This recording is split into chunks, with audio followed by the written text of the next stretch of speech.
Me as a moderator for this panel, I'm going to make an attempt on behalf of the audience and the panel members, an earnest attempt to try and push the boundaries, get some data out, make this conversation meaningful for all of us in the room. So with that, to begin with, to be successful in doing that, let me first kill the commonalities in the room. I want to rattle out very quickly some data sets which are available in the public domain.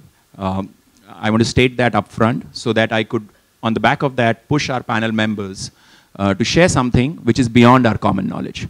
So things which we all know or we've read in public domain is India, by June 15, over 200 million mobile internet users. In the last 12 months, we've added about 75 million mobile internet users. Even if we take the same data and we talk about similar growth pattern in terms of absolute numbers, the world is changing very quickly in India. We are talking about 400 million mobile internet users by December 2017. That's why I guess all of us are in the room. That's one. The second is, when you talk about e-commerce, since this panel focuses there, e-commerce as a market today, as per PwC, the data is that the market is about a 20 billion market size. Along with that, we are hearing different kinds of data sets. We are hearing that m-commerce is a large chunk of that. But we don't have, what we don't know or what is unknown is really share of m-commerce in the total digital commerce space. What we hear is different claims done by different people. Sometime back in December, Snapdeal made a comment that roughly about 60% of their orders come from mobile. We heard Myntra talking about 50% of their transactions coming from mobile. We heard Flipkart making a statement that roughly about 50% of their orders come from mobile. We also heard about, so Sharan, the Economic Times article quoted in December stated that, a year back you were talking about 10% share of transactions. So whilst we read that, we also had Jabong making a statement in December that 30% of their transactions come from mobile. Popular belief, so these are some data sets which came out in December. Along with that, another common data set which is there is roughly about 60 to 70% of the transactions happen through mobile apps. Yeah. So these are all the commonalities which are there. These are stuff which is common knowledge to most of us in the room. So in order to kind of like take this to the next level, I would start with my first segment. And just to give the theme of the first segment is, the segment is called IDK, I don't know. In this segment, I'm going to push people on the panel to talk about at least 2 insights about the m-commerce shopper. So they need to share some data and insights which most people in the room have never heard of or are totally unaware of. So they will push, towards sharing that information. In order to kind of encourage them to come out with the right set of data points, we will request the audience, to vote. So through a show of hands, we will come to know that who's provided stuff which we really don't know. Yeah. So with that, we will begin the first part. We will also have a winner, because someone who gets the most amount of votes is basically he's really sharing some meaningful insights with us, and we as knowledge seekers are getting that advantage. So with that, my first question is that, people on the panel, they're very closely seeing the m-commerce shopper. What is it that very unique for your segment, which you are seeing, which is something which you would like to talk about it today? So let me first start off with Rajat from Yatra. Hi everyone. So while the traffic contribution and the booking contribution obviously would vary from segmentation to segmentation, I think one thing very interesting that we are seeing is, and this is probably where the last discussion also ended, is the customer discount driven online. And at least for travel, I can say is that that's not the case, because we see more than 70% of our transactions that happen on travel, on mobile, are actually not discount driven. we've actually been able to sort of bring down the discounting piece and add a value to the customer so that the customer comes back and does a repeat transaction. So that's I think is a very key, interesting finding for us also, because we've always believed, and that's what we all see and read in the paper, that e-commerce or e-commerce per se is all money-driven or discounting-driven. Yeah. So what you're saying is that 70% of your transactions are non-deal driven. Right, absolutely. It's a matter of adding value to a customer. Category. In our category, I can talk about my category. It's a matter of adding value to your customer. If you're able to put that across, I think you're able to successfully get a loyal customer. Okay. Is there any other insight beyond this which you probably think people in the room are not aware of? Sure. Another general perception that we all hear, and I hear a lot, is on the mobile side, is sending too many notifications is a bad thing. People uninstall your app. I think that's not the case. You would, at least for our segmentation we see, people are actually looking out for notifications. People are actually looking out for deals, and the traffic really shoots up, right? And we've not really seen an extensive dip in the uninstall rate just because of sending notifications. So I think that's again a myth. And we're also learning on the learning curve of exploring this. Any data sets which kind of give us a better conviction of your statement? So it's very new for us also right now, because we've just started looking into this data points, and we evaluated a couple of months of data, and we looked at the notifications, the specific days of notifications that we sent, and the spike in notification or uninstall rate was not more than a couple of percentages. Okay. Okay. So thanks, Rajat. So basically, Rajat, and I would request the audience. So to summarize, basically there are two data sets out here which he's sharing in the room. Is that in his category, 70% of the transactions are non-deal driven. And the second part is that notifications are working for them and they are not having any impact on uninstalls. So with this, I'm going to turn the table and I'm going to request the audience that if they had not heard about these data sets, and if you really find it that this is something which I was not aware of, please through a show of hands, acknowledge that. So I would request people to, raise their hands so that we can figure out how many people have voted for Rajat. I didn't prepare for counting that, but so roughly, could I just request once again for people who kind of showed their hands up? Rajat, how many votes do you have right now? All of them. All of them. So we roughly are seeing. Okay. So, we also have a gentleman on the panel from Facebook. Which side? Would you vote for him? Would you not vote for him? Yeah, I'm voting for everybody. Yeah, that's an internal pact. They're voting for each other. Yeah. Okay, so we've got roughly about 20 people. Should I buy into that, or yeah? So we have about 20 people acknowledging the fact that the data is something which they had not heard of. With that, let me move to the big guy in the room from Flipkart. Saran, over to you. Okay, so the first thing, not really concerned with the mobile shopping, the mobile shopper, but we've shut down our mobile website. How many of you knew that? You, okay. Isn't that public domain? Well, yeah. We shut it down yesterday, so that's why I was asking. So it's shut down. It's shut down 100%. But anyways, I think the learning for us was it was a very gradual shutdown. It was a pretty bold move to actually take a fire hose of traffic and actually make the call to shut it down. I mean, the traffic contribution from that channel was massive, even at the scale that at which we are. Despite that, we made that bold move. In terms of percentage, what was that? I can't share the exact numbers, but it's significant double digits. Despite that, we made the call, and there were a bunch of hypotheses that we had when we shut down the mobile website. We knew that we were going to lose a whole bunch of traffic, and we knew that there was going to be a pretty sizable impact to our units and orders as well, especially given what the channel was contributing. And what we found was, while yes, there was an immediate sort of drop. Again, this has been a phased journey, meaning we didn't go sort of from 0 to 100. It was phased over like 20, 60, and then 100.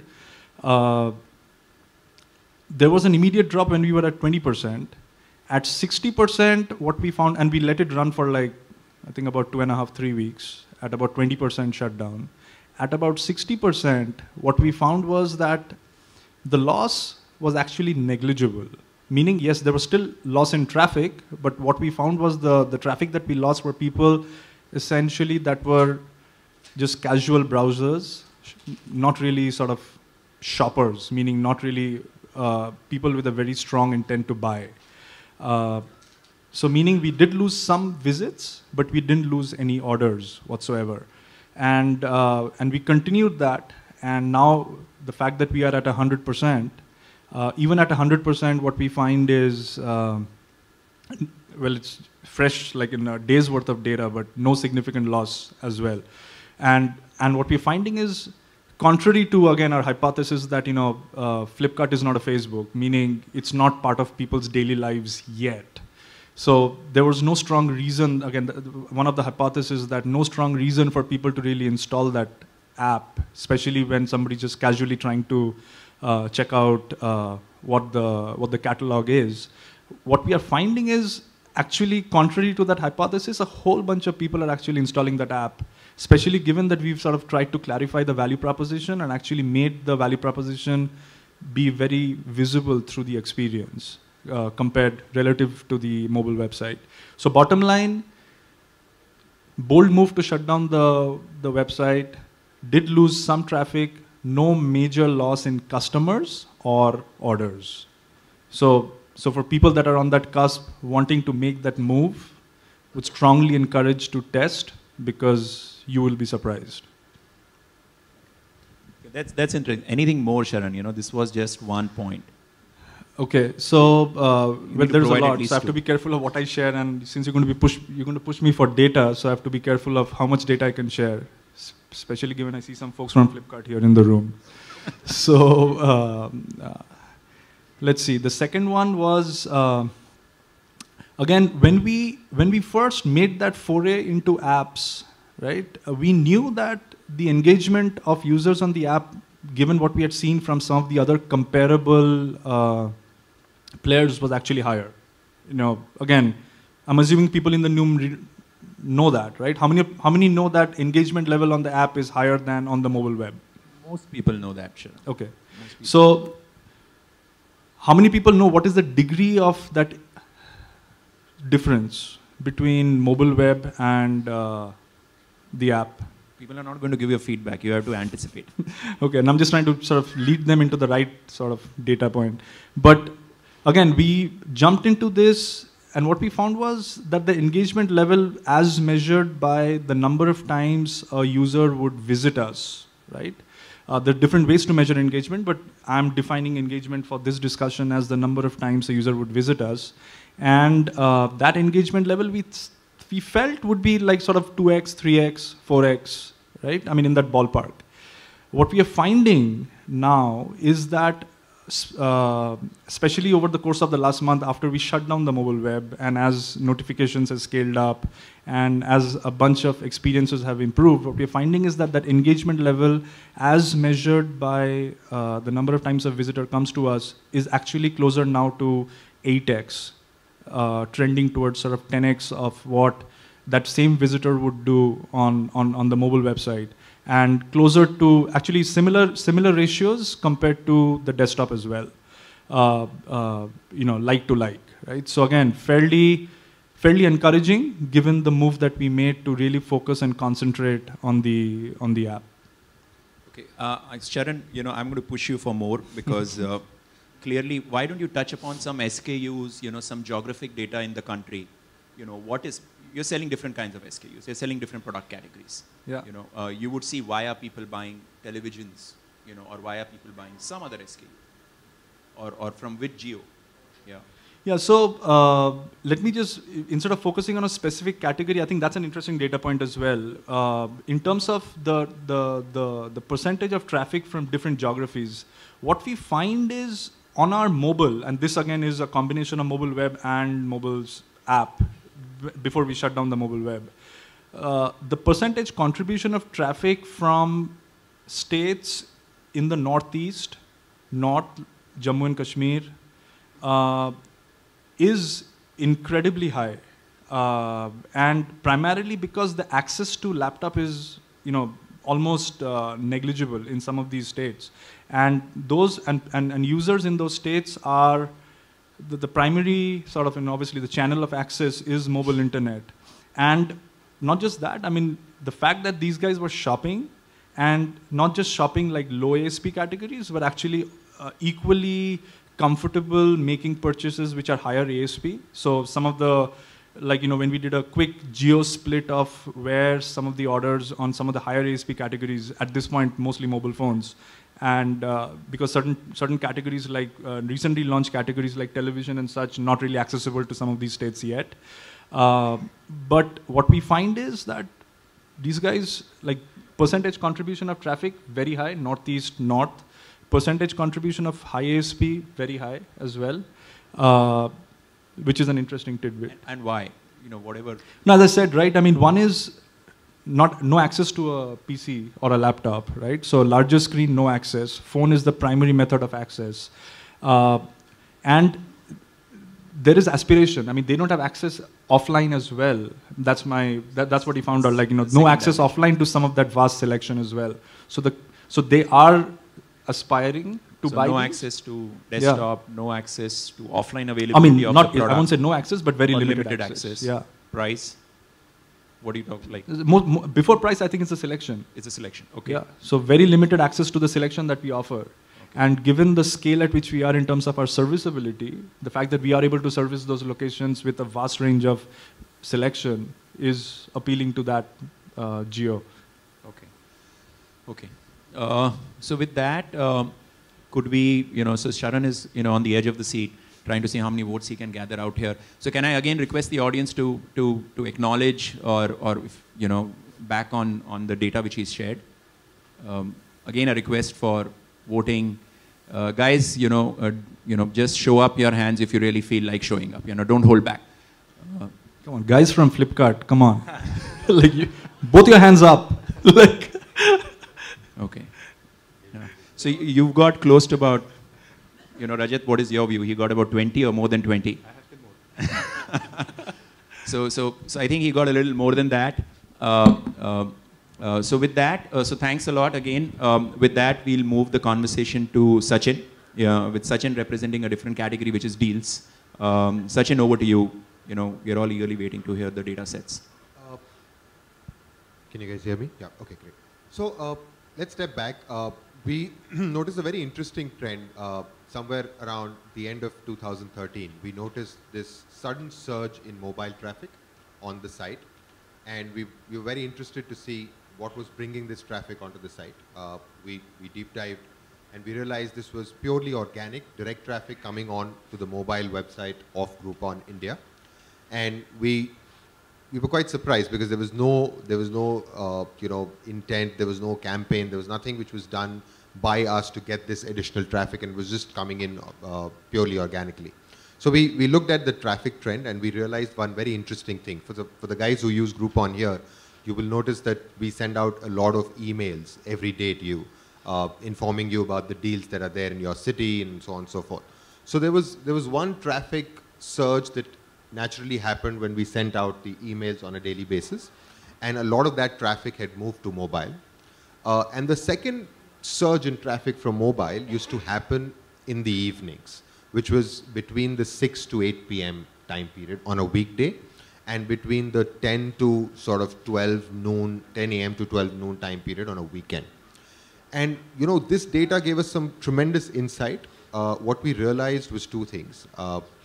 Gradually today come to a stage today where almost 50% of our traffic comes through mobile devices. We realized that the time lag between somebody buying a Groupon and availing a Groupon had reduced significantly. So while we were getting majority of our transactions and traffic on the desktop, somebody was buying a restaurant deal, let's say on a Wednesday, and then planning to go to the restaurant on a Friday. Now people were buying almost real time. So people were buying at a 6 p.m. on a Friday evening, and they wanted to go out and avail and use that Groupon at a restaurant at 8 p.m. So that is really the changing sort of consumer behavior that we noticed. That, and that's happening not only across local services, which is restaurants, spas, and so on and so forth. We noticed that a lot on our travel and getaways deals, wherein, people were planning their weekend on a Friday evening, on a Saturday morning. Oh, Saturday morning, getting bored at home, what do I need to do? I need to probably head out from a Delhi to, let's say, a Neemrana. spend some time there with my family and so on and so forth. So a lot of our travel deals, the consumption time or when the deal was being availed, that is reducing dramatically. So that is one thing we realized, and we quickly moved on to improve the experience on both our mobile site and on the app. And one more interesting data point, which is something that we're trying to solve right now, is to become more relevant from a location perspective. Because of the reduction in the consumption time, people now want these deals absolutely real time. So I want to know what's the deal running right next to Leela Kempinski when I'm in Gurgaon, or I would like to know if there's a deal running in Leela Kempinski at the coffee shop or somewhere in Ambience Mall. And that's where mobile brings in a lot of relevance to a business like ours. That's very interesting. What he's trying to say is that in terms of planning, people have kind of like shrunk that time zone, as opposed to planning for something which is day after tomorrow. I'm able to take a decision for something which I need in a couple of hours, and related to that, the impact is happening in terms of even putting an opportunity or pressure back on the group on site, saying that, hey, I need to now, people want to know more local and hyper-local deals in that sense. So I think those are two interesting data points for us. Anything more, Sachin? Because before, you have the great opportunity of being the last in the queue to make that comment, so you can win more points. So I think, when this realization happened, and being a global company, it's not very easy for us to immediately improve on technology. We are not as fast as some of our Indian counterparts. But we realized that, almost 50% of our traffic, while it was coming from mobile, it was not converting. We initially thought that, the maximum mobile conversion would happen for, something like local services. But to our surprise, it was more towards the shopping category. So people were initially buying products, and this is early 2014, mid 2014. By the time we came to the end of 2014, I mean, that had moved all across the site. So initially, the mobile traffic was buying more of products, and then they started buying more of these local deals, travel deals, and so on. So it kind of started spreading. So our conversion was not very good on mobile, but that's now improving slowly and steadily. Cool. That's great. That's fantastic. Audience, could we get a show of hands, please? I know he's the last guy, so don't kind of like be miser there. Yeah. So yeah, so we've got about 14, 15 people showing up there on the data sets. Personally, my vote really goes for Sachin, because the data sets which he shared with me are really powerful. Sharan, definitely Flipkart is probably the most popular guy in the room right now. So glad to see that, Sharan, you're the winner of the IDK segment. Congratulations. So I've come to that. Yeah. So with that, we kind of close out the first segment. Now, moving to the other segment, when we are talking about these data insights, clearly, these are very powerful data insights, and we are talking about such data insights coming to us only in the last 10 to 12 months, guys. That's phenomenal. So we are moving in an ecosystem which is suddenly become big, providing us great amount of valuable data, and the opportunity in front of us is massive. So with that, as we move towards, the m-commerce opportunity, as this opportunity is going to get bigger and bigger by the day, I would like to shift the conversation and ask, which are the top areas of concern, which, from an m-commerce point of view, bother people like, like the travel segment, or even in the deal space or in the e-tailing space. And these areas of concerns could be internal or in the external environment, which you think, can basically either prepone or postpone the future of m-commerce in the country. When we're talking about m-commerce and the future of m-commerce, we are talking about the next 24 months. We're not talking about things far out. Yeah. So please share that, and I would request Arjun to take that lead first. Arjun, being at Facebook, works with a variety of people on the panel and in the market. I'm sure he would have heard different kinds of conversations, what people would have said, not said, or what his own interpretation is. Arjun, over to you.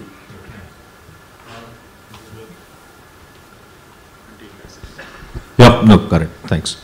So I think in terms of challenges currently from the data sets we're seeing and the conversations we're having, one of the biggest things that there's not a lot of visibility into currently is retention rates, right? So while people are driving distribution at scale, you know, maybe tens of thousands or hundreds of thousands of installs in a day using various channels, I don't think there really is a clear picture of, at this distribution scale, what is the retention that I'm really driving. There's not a really lot of great data around how many of my users are really sticky, how many of them are sticking around, what is the level of competitiveness on the home screen, what do I really need to do to make sure that people come back. So I think in two parts. One is currently everybody is extremely focused on distribution and the post-install sort of activation of the consumer is slightly lagging behind, and that is something that we will see emerging over the next,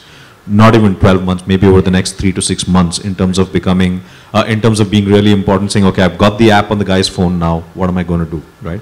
I think the second sort of challenge, not a challenge, but really an opportunity is, given the amount of context, given the amount of data that a mobile device has, I think everybody is still figuring out what is the ideal way to make a personalized experience. I think personalization, making sure that you're using the data, the information, the browsing behavior, purchase behavior, location, all the things that were mentioned earlier, to deliver the right kind of experience within an app when the consumer is actually launching that app is going to be the next challenge, because there's no point of driving 50 million installs of a particular app if you're going to give the same vanilla experience to every single guy who has the app. And that is not so much driven by companies who are, who want to give a differentiated experience. I think it's going to be driven by the consumer, because what we are seeing is that, there's a lot of talk about privacy and security and all that stuff, but really consumers today, the new consumers who are coming online first from a mobile point of view, are expecting people who are giving them a mobile experience, for that mobile experience to be much more personalized than what it is currently. So their point of view is, hey, you have so much data about me, why do you keep showing me the same push notification 6 times when you know I've got 10 different things from you or where I am. So one is moving beyond just distribution and figuring out what is the best way to keep retention, looking at it from a lifetime value point of view, and 2 is really figuring out how can you make that mobile experience extremely personalized, extremely extremely valuable, so that the retention levels stay high and continue to grow. So that's useful. Your last comment really talks about the mindset of the Indian consumer, which is trust versus convenience dilemma. There are customers who kind of are willing to live with inconvenience, but not compromise on trust. And there are customers who are wanting convenience and are willing to let go of some information, because they gain convenience in that process. So that's useful to know. With this, Sharan, you want to talk about, similar concern areas, opportunities? Yeah, so given this panel was about m-commerce being the future of e-commerce, and how do you really unlock the potential of the mobile phone and help users shop on the mobile phone in a much more simplified way. So what I thought was I'd talk about 2 things, right? The way we look at the problem. One is there is a user who comes with a very specific intent, right, to buy. And the first problem statement is to really help ensure that the user that comes with an intent to buy gets as frictionless an experience as possible through that funnel, meaning the landing experience, the finding experience, the experience to help him decide what he really needs to buy, the experience to actually ensure that he's able to check out and pay in the most frictionless possible way. There are hurdles in each of these steps, especially on the mobile phone. Some of the problems magnify relative to the larger screen. So that is one sort of area of problem. I'm not pointing to any specific one, but I think there's specific challenges in each one that we will need to address right now. The second area, which is to really unlock mobile commerce, right, is especially in our market. Shopping is inherently something which is not done in a sort of an individualistic way, right? Shopping involves people, like it is a social phenomena. Doesn't matter what you are trying to buy. In some cases, you're trying to seek expert help, you're trying to seek advice, you're trying to seek information. In some cases, you're just flaunting. In some cases, you're just asking your friends, right? So there's this inherent sort of one-to-many or many-to-many type communication, which is essential. And what better than a phone to actually help unlock that experience? People are extremely comfortable doing that in different use cases today, especially in India and globally. So being able to sort of tap into that core sort of user behavior and create experiences that aid shopping, that in itself would, so our bet would be that that would unlock tremendous amount of just shopping. It would just make the act of shopping much more simpler, easier, and the phone really enables you to do that in a much more simplified way compared to a PC or a laptop. So that's the way we're looking at the problem space. So summary, the funnel, frictionless funnel. Secondly, creating sort of that the social / viral loop around shopping and unlocking a lot of sort of that potential that's out there. Great, that is interesting. That just lends me to a conversation which I was having with my daughter. She's 10 years old, and she doesn't get excited going to a mall buying the next outfit. Okay, she says that why should I go? It's waste of my time. Yeah, I'm better off, picking this up, from an app, browsing that and choosing that. So the whole piece of saying that, hey, as a family, I want to go down and do that shopping experience. My kid is already telling me that don't waste your time and don't waste my time, doing that.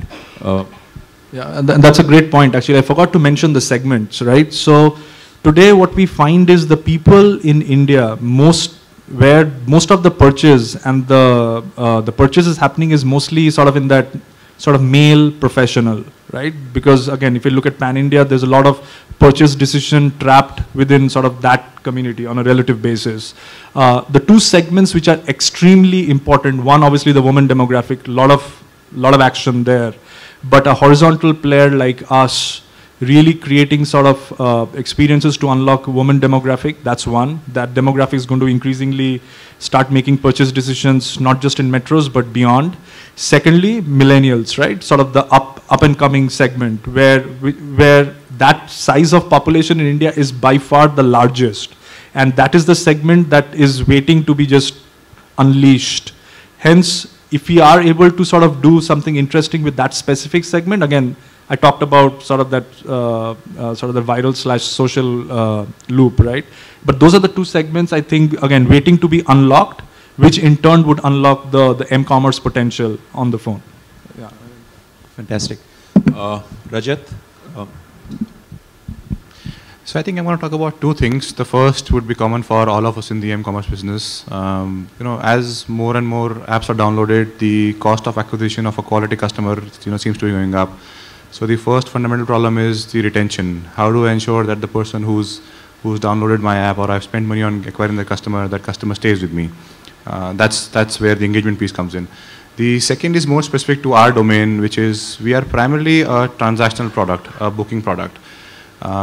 We want to evolve from a booking transactional product to an engagement product. We want to move from the booking phase to the planning phase of a customer.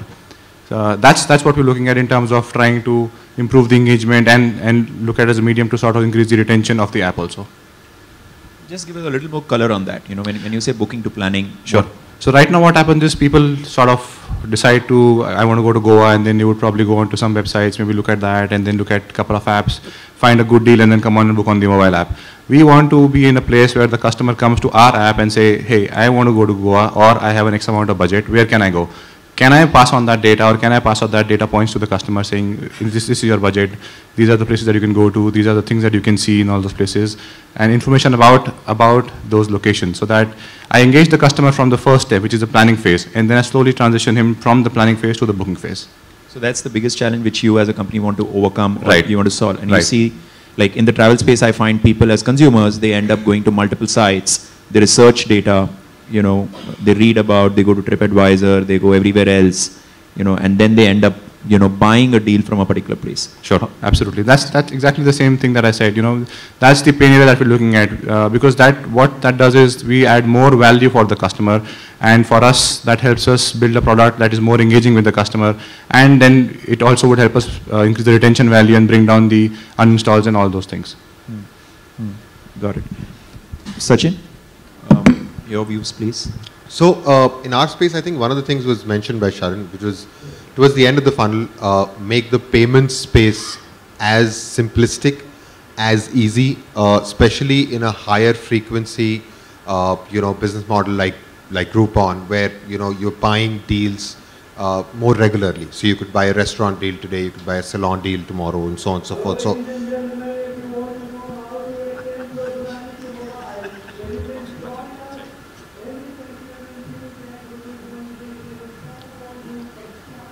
yeah, and the second is exactly this: cutting out the noise, which is being more relevant and very relevant at the time of consumption, giving a very standardized experience no matter where you are. So, and connecting the offline to the online world. So it's almost like an Uber, right? Which is a standardized experience, whether you're in India, whether you're in the US, whether you're in any other market. The moment you fire up the app, you're almost like a local there. You know that your taxi is like 5 minutes away.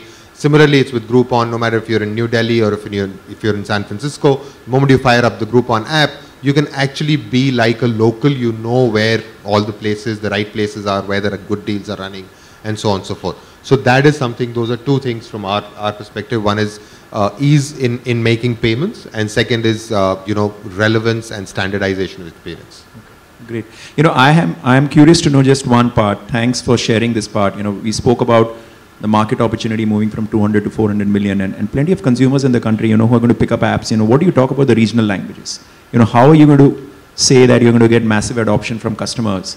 Because still a large chunk of the country doesn't speak English. Very interesting question, and I think very, very difficult to answer, at least at this point of time. But I think what could drive a lot of consumption is, and especially in a market like India where people are not really fond of reading, I think if we could get content which is audio-visual in nature, I mean, that content can cut across a lot of these barriers of language and so on and so forth. It could be, again, either in regional language or in, to start with, at least in a few languages that a majority of people across the country understand. But I think audio-visual mediums, rather than just stuff which has to be read, will be much easier for people to kind of engage with and move forward. Cool. Sharan, any comment on that? I think I kind of relate to that.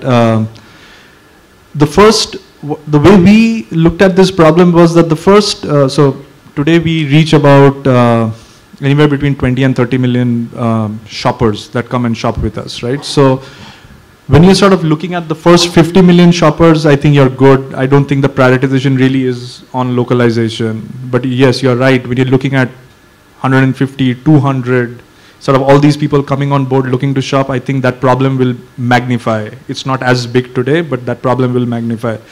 So yes, that is going to be a legit problem. Are you guys doing anything to solve it today? Or is that a plan, or is that something which is still at a discovery mode? No, I think, as I said, right, I mean, that it's about prioritization. So given where we are, we believe the next set of users that we'll be able to unlock, this need is not the most important need. But at some point, say, maybe not this year, but early next year, at which point we are going to be sort of going sort of deeper into sort of India in terms of the reach. And when we have to go acquire newer types of customers, at that point this would become important. So in terms of, yes, we've explored a whole bunch. I mean, not this year, but for the last 2-3 years. But again, the explorations were mostly, or the solutions out there have mostly been in sort of that, the textual representation, just translating or transliterating, right? That unfortunately, again, if I'm thinking the world of apps, not sure if that's going to fly. So I think there has to be some other unique ways, and that's what I was saying. I relate with what he said, which is really looking at sort of voice-based inputs, right? I mean that would not be a too bad of a where a voice. Today you have discovery, which is primarily sort of through navigation, through gestures. or through sort of the medium, which is your sort of swipe and such. Gestures is another way. Voice, another way. Imagine people being able to input in their local language, being able to give commands like what they want to find, and being able to actually command the phone to actually complete that order for them, but purely as a voice-based input and in a language which is local to them, would be much, much more powerful. Obviously, the technology behind this has to be really strong, and I think that's where the investments have to go.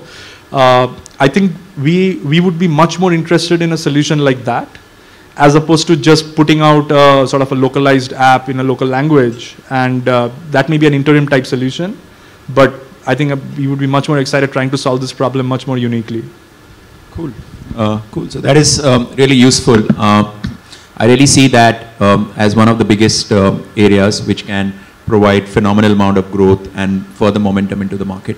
So with that, I'll switch gears here and we'll move into the last segment, and we want to invite questions from people in the room.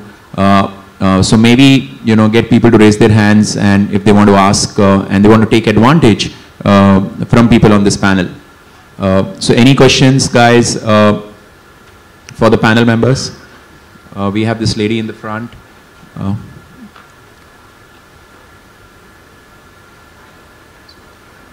Hello. Yeah. So my question is, and for this panel, last panel, I didn't get an opportunity to ask the question, is that almost all the key e-commerce operators, mobile commerce and .com operators keep talking about how the traffic for mobile is increasing quite tremendously. All the figures are upwards of 30, 40, 50, 70, 80% in some cases. So in terms of brand building, what is the role that you see mobile as playing over there? And largely everybody seems to be having TV as their chosen channel of choice for brand building purposes. Are we seeing, do you guys feel that mobile at some point in time is going to have a major role to play in that, or is it still largely going to be more used for delivery and experience? Anyone? You want to ask that question to any specific person on the panel, or is this open to anyone? Possibly Sachin, since he's CMO, or Saran, since he's from Flipkart. Okay. Sachin, why don't you so I remembers think, your name? The greatest power that the mobile has is it's very one-to-one. So if you look at a television screen, even if you look at some of the other larger screens, they're one to a minimum of two, or one to many, right? Mobile is one-to-one. So I think it's a great brand building medium, or a screen where you can do a lot with your brand. The importance is that you need to look at the consumption pattern of mobile. So if you look at data which is available publicly, if you look at markets like United Kingdom, US, there are teenagers that are spending more time on mobile devices than they're spending on other mediums like TV. There was a survey which was, I think, recently published in The Economist, which said that teenagers across the developed markets were very fearful of their mobiles being taken away from them, and they were not bothered if the TV went away, or some of the other devices went away. So yes, so first thing is that mobile is one-to-one medium. From a brand building perspective, I think what's important is that your content has to be adequately modified to suit the screen, the resolution of the screen, the way in which it's consumed. So if it's content that needs to be read, it has to be short, crisp. It can't be very, very heavy either from a download time perspective. If it's video content, then it has to be captive, it has to be interactive, so that because it's an interactive medium, how the user can interact with your content, that's extremely important.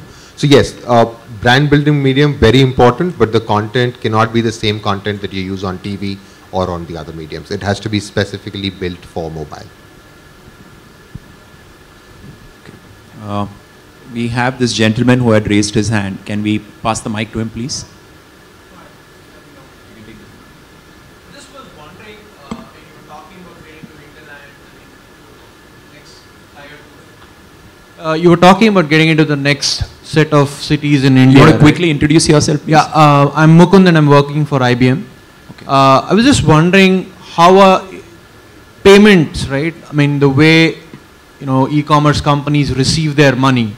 Will it go beyond cash on delivery, or or credit cards, debit cards, because I don't see credit cards and debit cards going down to the second tier cities for, let's say, a local merchant and stuff like that, because he'll not have much of documentation to give.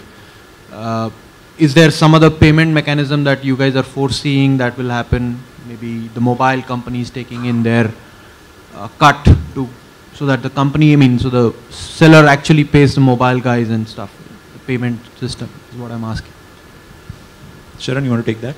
Yeah, not the expert on payments, but I'll take a crack at it. So, yeah, other than your traditional methods, right, cash or net banking or whatnot, I think wallet is a powerful tool. A lot of people have used different flavors of that, but being able to sort of have a wallet at your disposal where you are able to charge it up in interesting ways.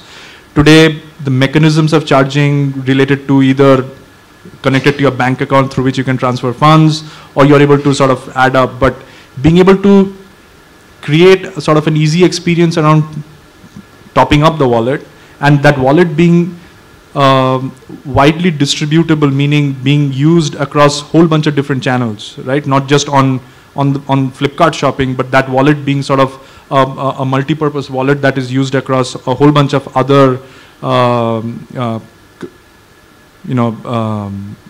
channels or entities, right? So that I think could be a powerful sort of concept in sort of our India context, right? So that as a mechanism carrying which has access to my cash, my credit card, both.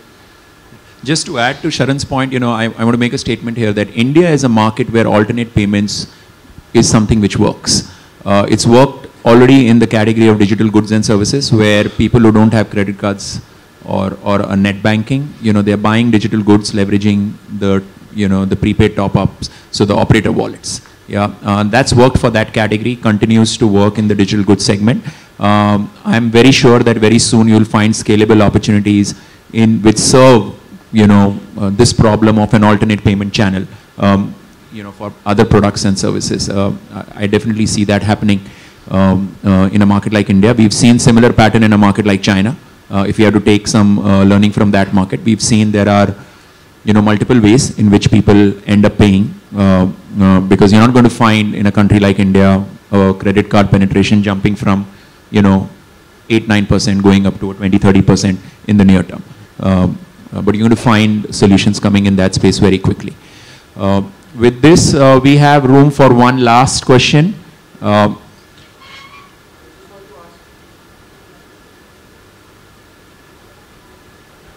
This is Hita from Digital Market Asia.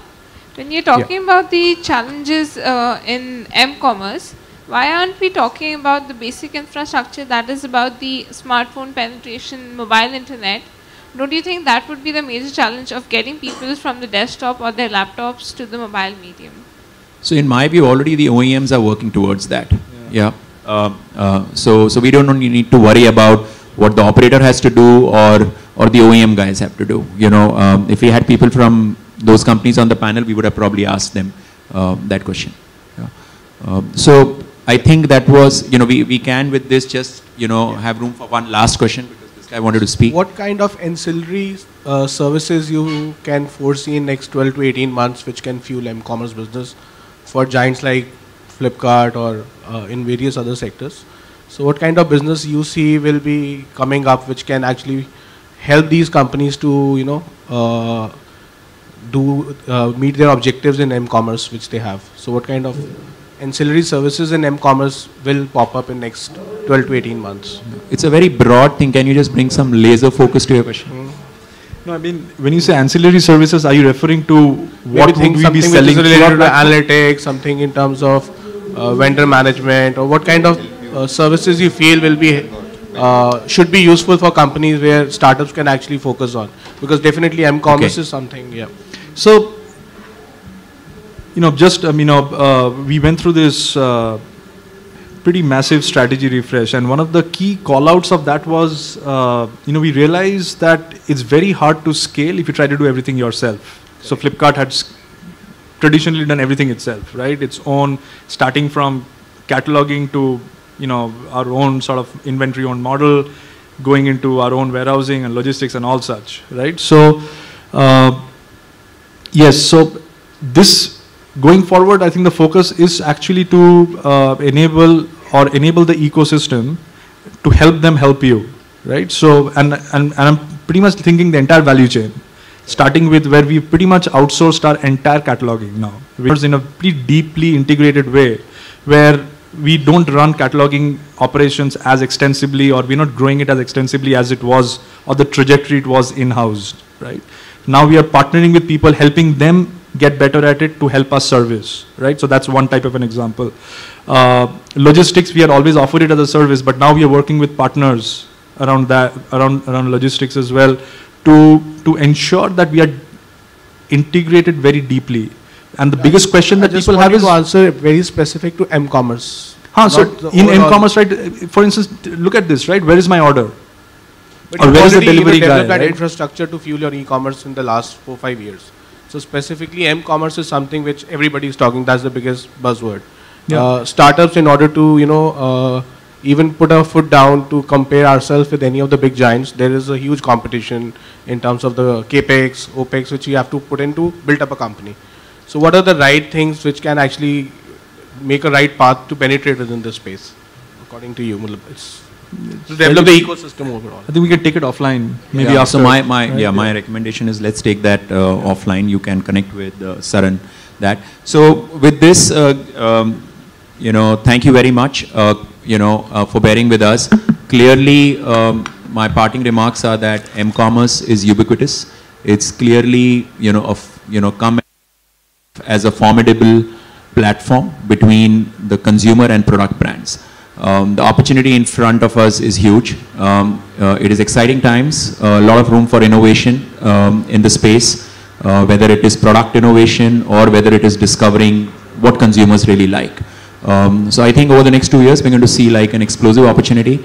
And I hope next year when we gather and we have a similar subject, we get far better data sites about the opportunity, about the key challenges which we would have solved by then, and the next set of challenges for the following year. So with that, thank you very much. Thanks everyone on the panel. And thank you everyone again. Thank you very much, ladies and gentlemen. In fact, the next session post-lunch will also be on m-commerce. So I'm sure you'll all be gathering again. Thank you very much. Can we have a round of applause for the panelists for such an engaging and interactive discussion?